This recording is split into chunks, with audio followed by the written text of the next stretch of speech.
جب سے دنیا قائم ہوئی حضرت آدم علیہ السلام کی نسل بڑھتی اور پھیلتی گئی۔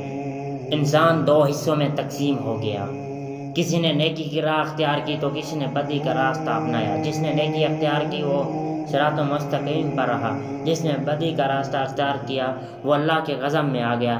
صراط مستقیم پر چلنے والوں کی تعداد ہمیشہ کم رہی، گمراہ انسانوں کی تعداد زیادہ رہی۔ ان گمراہوں کو راہ راست پر لانے کے لیے اللہ کے نبی آتے رہے۔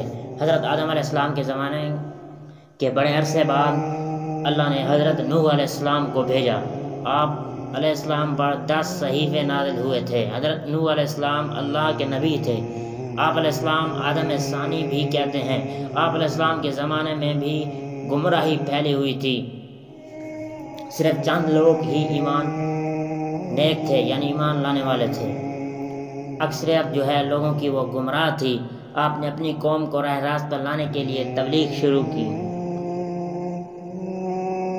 وہ لوگ ہر قسم کی برائیوں میں مبتلا تھے، چوری، بے ایمانی، امانت میں خیانت کرنا، جھوٹ بولنا، شرمناک کام کرنا، ماں باپ کی خدمت نہ کرنا، کمزوروں کو حقیر سمجھنا، غریبوں کو دھکاڑنا، جھگڑا کرنا، قتل کرنا، دوسرے کا مال جو ہے وہ چھیننا عام بات تھی ان کے لیے۔ امراء جو ہیں وہ سرداروں کا طبقہ جو ہوتا تھا وہ غریبوں کو پریشان کرتا تھا۔ اس کے علاوہ لوگ جو ہے وہ بتوں کی پوجا کرتے تھے، بتوں کو خدا کا درجہ دے رکھا تھا۔ ان کا خیال تھا کہ اگر بت کی پوجا نہ کی جائے تو بت ناراض ہو جائیں گے۔ ان کے نزدیک جو بت کی پوجا نہیں کرتا وہ جاہل اور احمق ہے۔ انہوں نے 4 بت بنا رکھے تھے جن کے نام ود، سہا، یعوز، نصر تھے۔ حضرت نوح علیہ السلام اپنی قوم کو دعوت حق دیتے، اچھے کاموں کرنے کا حکم دیتے، برے کاموں سے جو ہے وہ روکتے تھے۔ وہ کہتے تھے بتوں کی پوجا نہ کرو، صرف ایک اللہ کی عبادت کرو جو سارے جہاں کا پروردگار ہے۔ بعض نصیحت کی کہ غرض ایک روز آپ علیہ السلام کی ضیافت کا اہتمام کیا۔ ضیافت میں ہر حیثیت اور طبقہ کے لوگ شریک تھے۔ آنے والے مہمانوں میں غریب بھی تھے، امیر بھی اور سردار بھی۔ صاحب حیثیت اور سردار غریبوں کے ساتھ اٹھنا بیٹھنا پسند جو ہے وہ نہیں کرتے تھے۔ انہیں حقارت سے دیکھتے اور تکتے رہتے تھے، نفرت کرتے تھے۔ بیٹھنا ان کے ساتھ غریبوں کے ساتھ پسند نہیں کرتے تھے، انہیں حقارت سے دیکھتے تھے، نفرت کرتے تھے۔ لیکن حضرت نوح علیہ السلام نے سب کو یکجاں کر دیا۔ لوگوں نے ضیافت کے اہتمام کا سبب دریافت کیا تو آپ علیہ السلام نے فرمایا، بھائیو، ہماری قوم کے لوگوں میں جو ہے وہ بگاڑ پیدا ہو گیا ہے۔ سب سے بڑی خرابی یہ ہے کہ طاقتور طبقہ جو ہے کمزور پر حاوی ہوتا جا رہا ہے۔ جو کمزور ہیں وہ ہمارے ہی بھائی ہیں۔ تم غریبوں کے ساتھ اٹھنا بیٹھنا پسند نہیں کرتے، تم ان سے نفرت کرتے ہو، اور جو بھوکا ہے تم کھانا نہیں کھلاتے۔ اگر کوئی پیاسا ہے تو تم اسے پانی مانگتا ہے تو تم اسے پانی نہیں پلاتے۔ اگر کوئی بیمار ہو جاتا ہے تو ان کی عیادت نہیں کرتے۔ تم اپنے ماں باپ کی خدمت نہیں کرتے۔ دوسروں کا مال جو ہے وہ ناجائز طور پر کھاتے ہو، دوسروں کی ملکیت پر قبضہ کرتے ہو۔ یہ تمام شیطانی کام ہیں۔ اس کے علاوہ تم اپنے ہاتھوں سے بنائے ہوئے بتوں کی پوجا کرتے ہو۔ بت تو تمہاری طرح مخلوق ہیں اور یہ تم سے بھی کم تر ہیں۔ یہ کہاں کی عقل مندی ہے کہ میں تمہیں ایک بڑے عذاب کی خبر دینے آیا ہوں۔ مہمانوں میں ایک شخص نے کہا، عجیب شخص ہے، ہمیں کہنے چلا ہے کہ ہم اپنے معبودوں کو چھوڑ دیں، عبادت نہ کریں۔ حضرت نوح علیہ السلام بولے، میں نے یہ نہیں کہتا کہ عبادت چھوڑ دو، عبادت کرو صرف اس ہستی کی جس نے یہ ساری دنیا پیدا کی ہے، جو مارتا ہے اور جلاتا ہے۔ ایک نے کہا کہ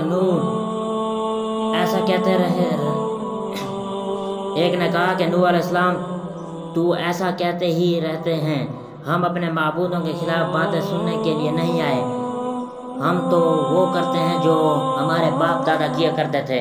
آخر میں لوگ مجلس سے اٹھ کر جانے لگے۔ ایک مرتبہ حضرت نوح علیہ السلام نے ایک راستے سے گزر رہے تھے کہ ایک بوڑھا نظر آیا۔ وہ بہت لاغر تھا، چلنے کی جو تاب جو ہے وہ اس میں نہیں تھی۔ حضرت نوح علیہ السلام نے دریافت کیا کہ تم اس حال میں جو ہے اس راستے پر کیوں پڑے ہو؟ کیا تمہارا کوئی گھر نہیں ہے؟ بوڑھے نے جواب دیا کہ میرے 7 بیٹے ہیں، انہوں نے بڑھاپے کے سبب مجھے گھر سے نکال دیا ہے، میرے پاس کھانے کے لیے بھی کچھ نہیں ہے۔ حضرت نوح علیہ السلام جو ہے اسے وہ اپنے گھر لے گئے اور کہا کہ اس شخص کہ تم جو ہے میرے ساتھ رہو گے، میں تمہیں کھانا دیا کروں گا۔ آپ نے دعا کی کہ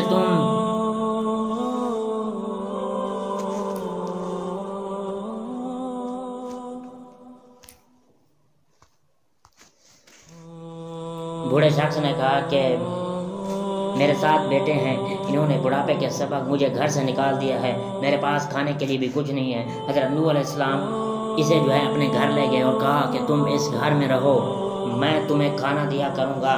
آپ علیہ السلام نے دعا کی کہ تو ایک اجنبی شخص گھر میں داخل ہوا، اس کے ہاتھ میں ایک خوان تھا، اس میں ہر قسم کے کھانے تھے۔ اس نے حضرت سے فرمایا کہ یہ کھانا آپ علیہ السلام کے مہمانے کے لیے لایا ہوں، اسے کھلا دیں۔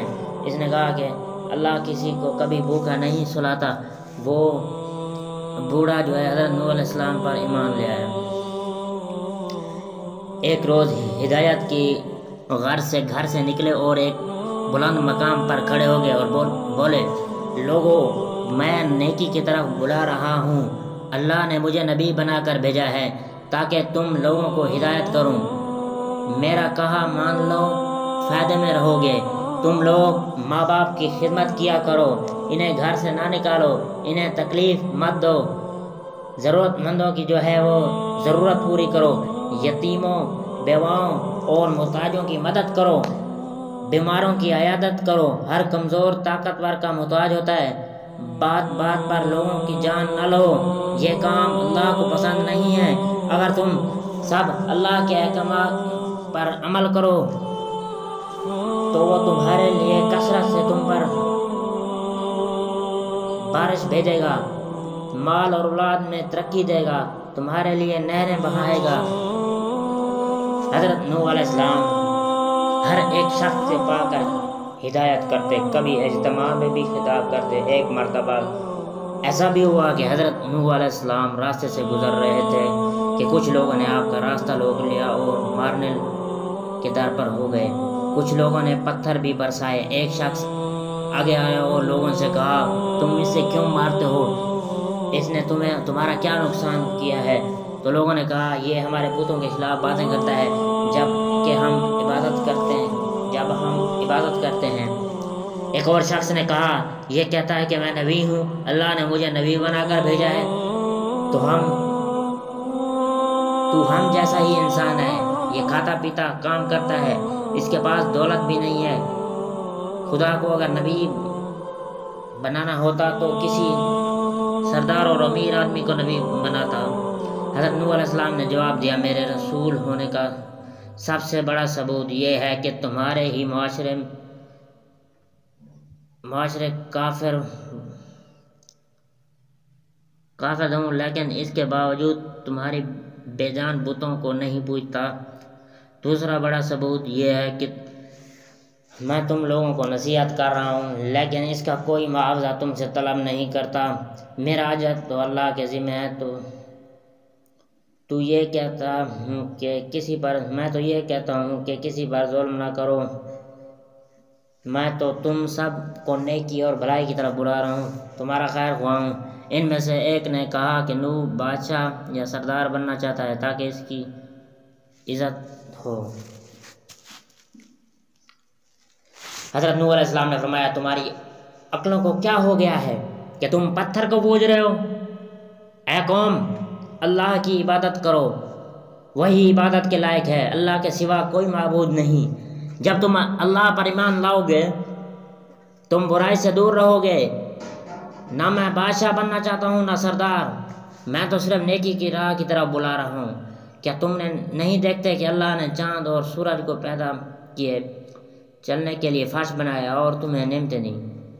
حضرت نوح علیہ السلام نے یہ باتیں کہیں تو لوگوں نے کانوں میں انگلیاں ٹھونس لی۔ ایک لفظ بھی سننے کے لیے تیار نہیں تھے۔ ایک موقع پر حضرت نوح علیہ السلام اپنی قوم سے فرمایا کہ نادانو، یہ کیوں نہیں سمجھتے ہو یہ دنیا ایک آزمائش کی جگہ ہے، تمہارے سامنے اچھائی اور برائی دونوں ہے۔ اے قوم، تم آنے والے دن سے ڈراتا ہوں، اس دن کی کوئی کسی کے کام نہیں آئے گا۔ دیکھو، جو غریب ہیں مجھ پر ایمان لائے ہیں، لیکن تمہیں دولت کا غرور ہے۔ اے قوم، غریبوں کے ساتھ حسن سلوک پیش آؤ، ننگوں اور بھوکھوں کا خیال رکھو۔ ان میں سے ایک سردار نے غرور اور تکبر سے کہا، فرض کرو کہ ہم تمہاری بات مان لیتے ہیں، کیا تم پر ایمان لا کر غریب اور دو ٹکے کے لوگوں کے ساتھ مل جائیں جو تمہارے ساتھ ایمان لائیں؟ ایسا نہیں ہو سکتا۔ وہ آپ علیہ السلام کو ذلیل کرنے کی کوشش کرنے میں مذاق اڑاتے، آوازیں کستے، منہ پھیر لیتے، گالیاں دیتے، مارنے کی کوشش کرتے، بلکہ ایک روز مارا پیٹا بھی تھا، لیکن آپ علیہ السلام نے صبر کا دامن ہاتھ نہ چھوڑا، بلکہ آپ نے اپنا کام جاری رکھا۔ آپ علیہ السلام کی بیوی اور آپ کا بیٹا بھی منکرین اور کافروں میں تھا۔ یعنی دیکھیں، اللہ کا نبی ہے لیکن بیوی جو ہے وہ کافر ہے، بیٹا جو ہے وہ منکر ہے، وہ بھی کافر ہے، نہیں مانتے۔ حضرت نوح علیہ السلام نے دعا کی، اے میرے پروردگار، میں اپنی قوم کو دن رات سمجھاتا رہا، حق کی طرف بلایا، میرے بلانے پر زیادہ بھاگتے رہے۔ میں نے اعلانیہ خفیہ سمجھایا تو انہوں نے اپنے کانوں میں انگلیاں ٹھونس لیں۔ اللہ نے حضرت نوح علیہ السلام کو وحی بھیجی اور ایک کشتی بناؤ۔ اللہ نے نوح علیہ السلام کو ایک وحی بھیجی کہ ایک کشتی بناؤ اور ظالموں کے بارے میں کچھ نہ بولو۔ اللہ کے حکم کے مطابق آپ نے کشتی جو ہے وہ تیار کرنا شروع کر دی۔ کچھ لوگ مذاق کرتے ہوئے پوچھا، نوح کیا بنا رہے ہو؟ آپ نے بتایا کہ میں ایک کشتی تیار کر رہا ہوں کیونکہ اللہ کی طرف سے عذاب آنے والا ہے۔ اللہ نے جو ڈھیل دے دی ہے وہ ختم ہو رہی ہے۔ جب وقت آئے گا تو ہر طرف پانی ہی پانی نظر آئے گا، صرف وہی بچے گا جو اس کشتی میں سوار ہوگا۔ جو بت پرستی سے توبہ کرے گا، گناہوں سے معافی مانگا، اس کو اس کشتی میں جگہ ملے گی۔ لوگ بولے، اے نوح، یہ زمین تو خشک ہے، ایسے آثار بھی نہیں ہیں کہ اتنا پانی ہو جائے گا، کشتی تیرنے لگے گی۔ نوح کا تو دماغ چل بسا ہے۔ حضرت نوح علیہ السلام نے اس قسم کی باتوں سے بالکل مایوس ہو چکے، اصلاح کی کوئی امید نظر نہیں آ رہی تھی۔ جب کشتی بنا کر تیار ہو گئی، جب کشتی جو ہے وہ بن کر تیار ہو گئی تو لوگ کشتی میں غلاظت پھینک دیتے۔ کشتی میں کوئی ایسی جگہ نہ تھی جہاں غلاظت نہ ہو۔ کافر جو ہے وہ غلاظت پھیلانے کے لیے کشتی کے اندر جایا کرتے تھے، یہ ان کا معمول بن چکا تھا۔ ایک مرتبہ کوڑ کا مریض جو ہے اپنے ناپاک مقصد کے ساتھ کشتی کے اندر گیا، اس کے سڑے ہوئے جسم سے ایک حصہ کچھ غلاظت لگ گئی تھی۔ کچھ دیر بعد انہوں نے دیکھا جہاں غلاظت لگی تھی وہ حصہ اچھا ہو گیا۔ اسے یہ حیرت ہوئی ہے کیا ماجرا ہے، آخر غلاظت سے کس طرح شفا ہو سکتی ہے۔ پھر وہ کشتی کے اندر داخل ہوا، وہ غلاظت پوری طرح سارے جسم پر مل لیا تو دیکھا تو وہ بالکل تندرست ہو گیا۔ یہ بات کوڑ کے مریضوں کے اندر پھیل گئی تو سب نے کشتی کے اندر داخل ہو کر غلاظت سے ملنا شروع کر دیا۔ اس طرح پوری کشتی پاک و صاف ہو گئی۔ حضرت نوح علیہ السلام نے اللہ سے دعا کی، اے رب، لوگوں نے میرا کہنا نہیں مانا، ایسے شخصوں کی پیروی کی جن کے مال اور اولاد ان کو زیادہ ہی نقصان پہنچائے، اور کافروں سے زمین پر ایک باشندہ بھی مت چھوڑ۔ اگر آپ ان کو روئے زمین پر رہنے دیں گے تو ان کی اولاد بھی کافر ہوگی۔ آپ کی دعا قبول ہوئی، اللہ کا عذاب آ چلا، گھر کے تندور سے پانی ابل پڑا، پانی کا ریلا تیزی سے بہنے لگا۔ جس جگہ سے پانی ابل پڑا وہ جگہ کوفہ کی ایک مسجد تھی جس کا نام مسجد انبیاء ہے۔ دوسری طرف آسمان پر خوف سیاہ بادل چھانے لگے۔ حضرت نوح علیہ السلام نے دیکھا کہ زمین سے چشمے پھوٹ پڑے ہیں۔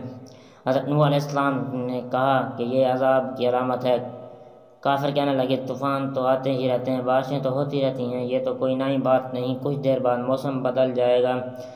دیکھتے ہی دیکھتے ہوا کا تیز جھونکا آیا جس نے ہر چیز ہل گئی، پھر پانی برسنا شروع ہوا۔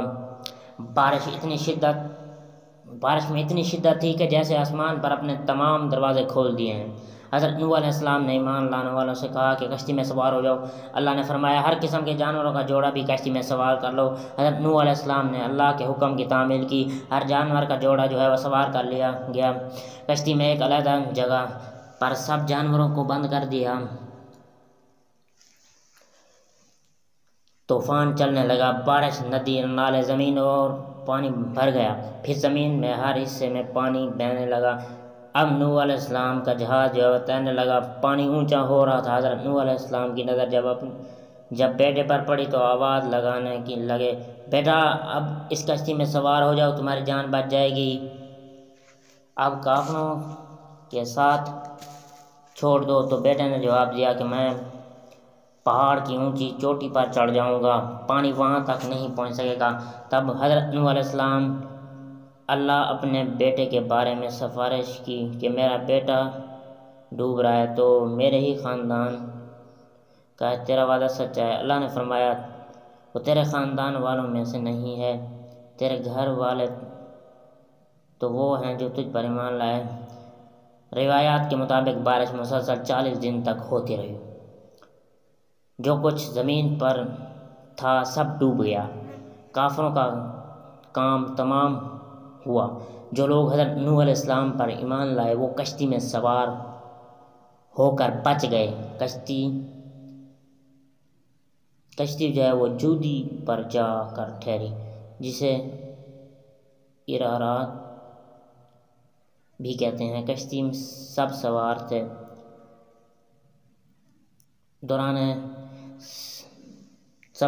اسی دوران حضرت نوح علیہ السلام کا ایک فاختہ نظر آئی، اس کی چونچ میں جو ہے وہ زیتون کا درخت کا پتا تھا۔ یہ امن و سکون کی علامت تھی، یعنی پانی اتر چکا ہے۔ کوہ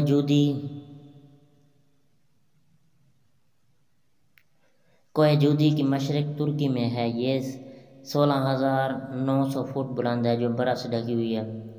روس کی سرحد بھی اسی سے ملتی ہے۔ اس پہاڑ کو ناقابل تسخیر خیال کیا جاتا ہے، لیکن 1949 میں جرمن کے ماہر طبیعیات جون جیپ کے 2 نام کو کوششوں کے بعد اسے سر کر لیا۔ کچھ عرصے پہلے ہزاروں سال کی جمی ہوئی برف کا گرنے سے نوح علیہ السلام کا ایک حصہ برف سے نکلا۔ کئی ہوا بازوں نے اس کی تصویریں لیں اور ایک معلومات کے مطابق 1949 میں ماہر آثار قدیمہ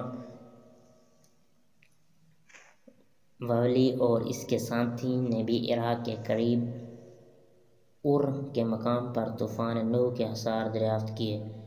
انجیل مقدس کتاب کی پیدائش کی روایات کے مطابق طوفان نوح کا واقعہ وادی دجلہ فرات سے متعلق ہے۔ عراق میں قدیم زبانوں میں لکھے گئے کتبے دریافت ہوئے ہیں، ان میں سے ایک زبردست طوفان کا ذکر تفصیل سے ملتا ہے۔ ایک ماہر نے دعویٰ کیا ہے کہ اس شہر سب سے نچلی سطح میں طوفان نوح کے آثار پائے جاتے ہیں۔ عیسائیوں اور یہودیوں علامتی کتابوں میں ارارات کا ذکر طوفان نوح کے حوالے سے آیا ہے۔ بائبل میں لکھا ہے کہ 7ویں مہینے کے 17 دن کشتی نوح